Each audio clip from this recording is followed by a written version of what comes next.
മധ്യ ഇസ്രയേലിനെ നടുക്കിക്കൊണ്ട് അർദ്ധരാത്രിയിലുണ്ടായ വൻ സ്ഫോടനം പശ്ചിമേഷ്യയെ വീണ്ടും ഒരു വൻ യുദ്ധത്തിന്റെ നിഴലിലേക്ക് തള്ളിവിട്ടിരിക്കുകയാണ്. ബെയ്ത്ത് ഷെമേഷ് നഗരത്തിലാണ് ഇസ്രയേലിന്റെ പ്രതിരോധ മേഖലയാകെ പിടിച്ചുലച്ച ഈ സ്ഫോടനം സംഭവിച്ചത്. സാധാരണ ഒരു സ്ഫോടനത്തിനപ്പുറം അതീവ ദുരൂഹതകളും ഭീതിയും നിറഞ്ഞ സാഹചര്യമാണ് ഇപ്പോൾ ഇസ്രയേലിൽ നിലനിൽക്കുന്നത്. രാത്രിയുടെ ഇരുട്ടിനെ കീറിമുറിച്ചുകൊണ്ട് ആകാശത്തേക്ക് ഉയർന്ന ഭീമാകാരമായ തീഗോളവും പുകപടലങ്ങളും പ്രദേശവാസികളെ ഒന്നടങ്കം പരിഭ്രാന്തിയിലാഴ്ത്തി. ഒരു ആണവ സ്ഫോടനത്തിന് സമാനമായ രീതിയിൽ മഷ്റൂം ക്ലൗഡ് രൂപപ്പെട്ടാണ് തീയും പുകയും ആകാശത്തേക്ക് ഉയർന്നത്.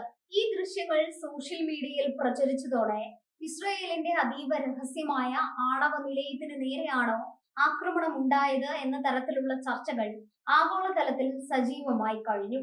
ഇവിടെ ഒരു ആണവ സ്ഫോടനമാണ് നടന്നത് എന്നതിന് ഔദ്യോഗികമായ തെളിവുകളൊന്നും ലഭ്യമല്ലെങ്കിലും സ്ഫോടനത്തിന്റെ തീവ്രതയും വ്യാപ്തിയും ജനങ്ങൾക്കിടയിലെ ആശങ്ക ഇരട്ടിയാക്കുന്നു. രാജ്യാന്തര മാധ്യമമായ RT പുറത്തുവിട്ട വിവരങ്ങൾ അനുസരിച്ച് സ്ഫോടനം നടന്നത് ഇസ്രയേലിന്റെ ഏറ്റവും അത്യാധുനിക വ്യോമ പ്രതിരോധ സംവിധാനമായ ആരോ 3 മിസൈലുകൾ നിർമ്മിക്കുന്ന കേന്ദ്രത്തിലാണ്. ഇസ്രയേലിന്റെ പ്രതിരോധ കോട്ടയുടെ നട്ടെല്ല് എന്ന് വിശേഷിപ്പിക്കാവുന്ന ഒരു കേന്ദ്രത്തിലാണ് ഈ തകർച്ച ഉണ്ടായിരിക്കുന്നത് എന്നത് ഒട്ടും നിസ്സാരമായി കാണാനാവില്ല. ഇറാനിൽ നിന്നുള്ള ദൂരപരിധിയുള്ള ബാലിസ്റ്റിക് മിസൈലുകളെ അന്തരീക്ഷത്തിന് പുറത്തു വെച്ച് തന്നെ തകർക്കാൻ ശേഷിയുള്ള പ്രതിരോധ സംവിധാനമാണ് ആരോ 3. അമേരിക്കയുടെ സാമ്പത്തിക സാങ്കേതിക സഹായത്തോടെ ഇസ്രയേൽ വികസിപ്പിച്ചെടുത്ത ഈ മിസൈൽ ഹബിന് നേരെ ഇത്തരം ഒരു സ്ഫോടനം ഉണ്ടായത് ഇസ്രയേൽ സൈന്യത്തെ കടുത്ത പ്രതിരോധത്തിലാക്കിയിരിക്കുകയാണ്. തങ്ങളുടെ ഏറ്റവും സുരക്ഷിതമെന്ന് കരുതിയ പ്രതിരോധ കേന്ദ്രങ്ങൾ പോലും സുരക്ഷിതമല്ലെന്ന യാഥാർത്ഥ്യം ഇസ്രയേലിനെ ഭയപ്പെടുത്തുന്നുണ്ട്. അമേരിക്ക, ഇസ്രയേൽ, ഇറാൻ എന്നീ രാജ്യങ്ങൾ തമ്മിലുള്ള സൈനികവും നയതന്ത്രപരവുമായ സ്വാരസ്യങ്ങൾ അതിന്റെ പരകോടിയിൽ നിൽക്കുന്ന സമയത്താണ് ഈ സ്ഫോടനം നടക്കുന്നത് എന്നതും ശ്രദ്ധേയമാണ്. ഇറാന്റെ ഭാഗത്തു നിന്നുള്ള കടുത്ത സൈനിക മുന്നറിയിപ്പുകൾക്ക് പിന്നാലെയാണ് ഇസ്രയേലിൽ ഇത്തരമൊരു വൻ ദുരന്തം ഉണ്ടാകുന്നത്. ഇത് വെറുമൊരു സാങ്കേതിക തകരാർ മൂലമുണ്ടായ സ്ഫോടനമല്ലെന്നും മറിച്ച് ഇറാന്റെ ഭാഗത്തു നിന്നുള്ള രഹസ്യമായ ആദ്യ പ്രഹരമാണിതെന്നും പല കോണുകളിൽ നിന്നും വിലയിരുത്തലുകൾ വരുന്നുണ്ട്. പശ്ചിമേഷ്യയിലെ സമാധാന ചർച്ചകളെല്ലാം പൂർണ്ണമായും പരാജയപ്പെട്ട സാഹചര്യത്തിലാണ് ഈ സംഭവം ഉണ്ടാകുന്നത് എന്നതും അന്താരാഷ്ട്ര തലത്തിൽ യുദ്ധഭീതി വർദ്ധിപ്പിക്കുന്നു.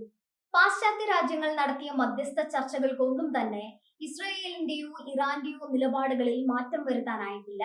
ഈ സാഹചര്യത്തിൽ ഇരുഭാഗവും സൈനികമായ ഒരു അന്തിമ പോരാട്ടത്തിന് തന്നെയാണ് തയ്യാറെടുക്കുന്നത് എന്നതിന്റെ സൂചനകൾ നിലത്തുനിന്ന് ലഭിക്കുന്നുണ്ട്. ഇതിനു പുറമെ ലോകത്തെ പ്രമുഖ പത്രമായ ദി ന്യൂയോർക്ക് ടൈംസ് പുറത്തുവിട്ട മറ്റൊരു റിപ്പോർട്ടും ഈ സ്ഫോടനത്തോടൊപ്പം ചേർത്ത് വായിക്കേണ്ടതാണ്. വരും ആഴ്ചകളിൽ തന്നെ ഇസ്രയേലും അമേരിക്കയും ഒന്നിച്ച് ഇറാനെതിരെ ഒരു വലിയ സൈനിക നീക്കത്തിന് മുതിർന്നേക്കുമെന്നാണ് ന്യൂയോർക്ക് ടൈംസ് റിപ്പോർട്ട് ചെയ്തത്. സമാധാന ചർച്ചകൾ പൂർണ്ണമായും സ്തംഭിച്ച പശ്ചാത്തലത്തിൽ ഇറാനെ സൈനികമായി അടിച്ചമർത്താൻ വാഷിംഗ്ടണും ടെല്ലവീവും പദ്ധതിയിടുന്നതായി ഈ റിപ്പോർട്ടിൽ വ്യക്തമാക്കുന്നുണ്ട്. അമേരിക്കയും ഇസ്രയേലും ചേർന്നുള്ള ഈ വരാനിരിക്കുന്ന ആക്രമണ പദ്ധതിയെ മുൻകൂട്ടി കണ്ടുകൊണ്ട് ഇറാൻ നടത്തിയ ഒരു പ്രതിരോധ നീക്കമാണോ ബെയ്ത്ത് ഷെമേഷിലെ സ്ഫോടനമെന്നും സംശയിക്കേണ്ടിയിരിക്കുന്നു. തങ്ങൾക്ക് നേരെ ഒരു ആക്രമണം ഉണ്ടായാൽ ഇസ്രയേലിന്റെ മിസൈൽ പ്രതിരോധ സംവിധാനങ്ങളെ ആദ്യം തന്നെ തകർക്കുക എന്ന തന്ത്രമായിരിക്കാം ഇറാൻ ഇവിടെ പയറ്റിയിരിക്കുന്നത്. അങ്ങനെയാണെങ്കിൽ വരും ദിവസങ്ങളിൽ ഇസ്രയേലിന് മേൽ ഇറാന്റെ ഭാഗത്തു നിന്ന് കൂടുതൽ ശക്തമായ മിസൈൽ വർഷങ്ങൾ ഉണ്ടായേക്കാം. ഈ ഒരു സ്ഫോടനത്തോടെ ഇസ്രയേലിലെ ജനങ്ങൾ കടുത്ത ഭീതിയിലാണ് ജീവിക്കുന്നത്. രാത്രികാലങ്ങളിൽ എപ്പോൾ വേണമെങ്കിലും തങ്ങളുടെ തലയ്ക്ക് മുകളിൽ ഇറാന്റെ മിസൈലുകൾ പതിച്ചേക്കാം എന്ന ഭയം അവരെ വേട്ടയാടുന്നു.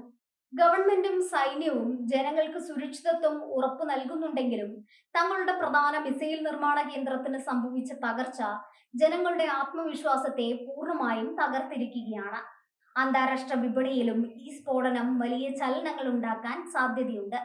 പശ്ചിമേഷ്യയിൽ ഒരു യുദ്ധ സാഹചര്യം ഉടലെടുക്കുന്നത് ആഗോളതലത്തിൽ എണ്ണവില വർദ്ധിക്കുന്നതിനും സാമ്പത്തിക അസ്ഥിരതയ്ക്കും കാരണമാകും.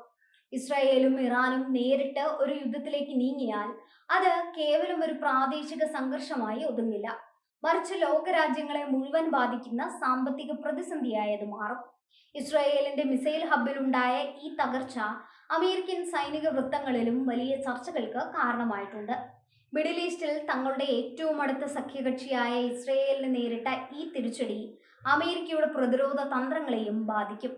അതുകൊണ്ട് തന്നെ വരും ദിവസങ്ങളിൽ അമേരിക്കൻ സൈന്യത്തിന്റെ കൂടുതൽ സാന്നിധ്യം മിഡിൽ ഈസ്റ്റിൽ പ്രതീക്ഷിക്കാം. ഇറാൻ ഈ സംഭവത്തെക്കുറിച്ച് ഔദ്യോഗികമായി പ്രതികരിച്ചിട്ടില്ലെങ്കിലും തങ്ങളുടെ പരമാധികാരത്തെ ചോദ്യം ചെയ്യുന്നവർക്കുള്ള കൃത്യമായ മറുപടിയാണിതെന്ന സൂചനകളാണ് അവരുടെ ഭാഗത്തു നിന്ന് വരുന്നത്. ഇസ്രയേൽ അതിരുകടന്നാൽ അവരുടെ നഗരങ്ങളെ ചാരമാക്കാൻ കെൽപ്പുള്ള മിസൈലുകൾ തങ്ങളുടെ പക്കലുണ്ടെന്ന് ഇറാൻ പലതവണ തെളിയിച്ചിട്ടുള്ളതാണ്. ഈ സ്ഫോടനം അതിന്റെ ഒരു തുടക്കം മാത്രമാണെന്നാണ് രാഷ്ട്രീയ നിരീക്ഷകരുടെ വിലയിരുത്തൽ. വരും ദിവസങ്ങളിൽ ഇസ്രയേൽ ഇതിനെങ്ങനെ തിരിച്ചടി നൽകും എന്നതിനെ ആശ്രയിച്ചിരിക്കും പശ്ചിമേഷ്യയുടെ ഭാവി. ഒരു വശത്ത് ന്യൂയോർക്ക് ടൈംസ് റിപ്പോർട്ട് ചെയ്തതുപോലെയുള്ള അമേരിക്കൻ ഇസ്രയേൽ സംയുക്ത ആക്രമണ പദ്ധതിയും മറുവശത്ത് ഇറാന്റെ ശക്തമായ പ്രതിരോധ നീക്കങ്ങളും ഒത്തുചേരുമ്പോൾ മിഡിൽ ഈസ്റ്റ് ഒരു വലിയ സ്ഫോടനത്തിന്റെ അരികിലാണ് നിൽക്കുന്നത്. സമാധാനത്തിന്റെ എല്ലാ വാതിലുകളും അടഞ്ഞ ഈ സാഹചര്യത്തിൽ പശ്ചിമേഷ്യയിലെ യുദ്ധകാഹളം ലോകത്തെ തന്നെ മറ്റൊരു വിനാശത്തിലേക്ക് നയിക്കുമോ എന്ന് കണ്ടു തന്നെ അറിയേണ്ടി വരും.